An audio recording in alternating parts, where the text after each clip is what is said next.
Jesus was a man of compassion. In Mark chapter 1, in verse 40, there is a story about Jesus cleansing a leper. And this is how the story goes. In Mark chapter 1 and verse 40, now a leper came to Jesus, imploring him, kneeling down to him and saying, "If you are willing, you can make me clean." Now, if you know anything about what it was to be a leper, I want to show you a passage back in the Old Testament, in Leviticus chapter 13. Now, in Leviticus chapter 13, leprosy was not only considered unclean, but it was also a very embarrassing illness. It was a dangerous illness, and it was also something that would cause you to be very lonely. This is Leviticus chapter 13 and verse 45. Now, the leper on whom the sore is, his clothes shall be torn, and his bare head, he shall cover his mustache, and cry, "Unclean, unclean." And he shall be unclean all the days that he has the sore, he shall be unclean. He is unclean, he shall dwell alone. His dwelling shall be outside the camp. Now, during the whole coronavirus, I've went a couple places without a mask, and I can tell that some people have looked at me as if I'm unclean. I went to Panera yesterday, and the manager looked at me as if, "Why are you in my store?" And so, can you imagine that sort of attitude towards you everywhere you go for your entire life? How embarrassing would it have to be to walk around covering your face, crying that you're unclean, saying, "I'm unclean, stay away from me"? That would be embarrassing. And it says that that person would be very lonely. So that's what this person has been struggling with. That's what he has in his life. And he comes to Jesus and says, "Lord, if you're willing, you can make me clean." Look at how Jesus responds. Mark chapter 1 and verse 41. Then Jesus, moved with compassion, stretched out his hand and touched him. Now, why did Jesus stretch out his hand and touch him? You know that in John chapter 4, Jesus healed the nobleman's son. Jesus was in Cana. The nobleman's son was in Capernaum, which is about 15 to 16 miles away. So Jesus could heal somebody 15 to 16 miles away. He could have easily healed this man with leprosy without touching him.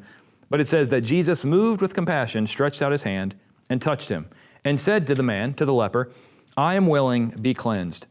And as soon as he had spoken, immediately the leprosy left him and he was cleansed. Can you imagine how happy this man would be?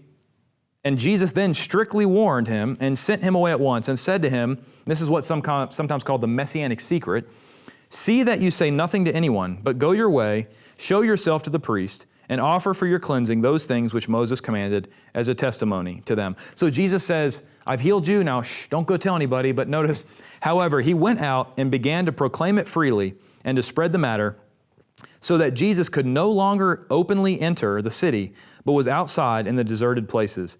And they came to him from every direction. So this man is a leper. Jesus heals him. He has compassion on him. He reaches out, touches him, heals him of his leprosy.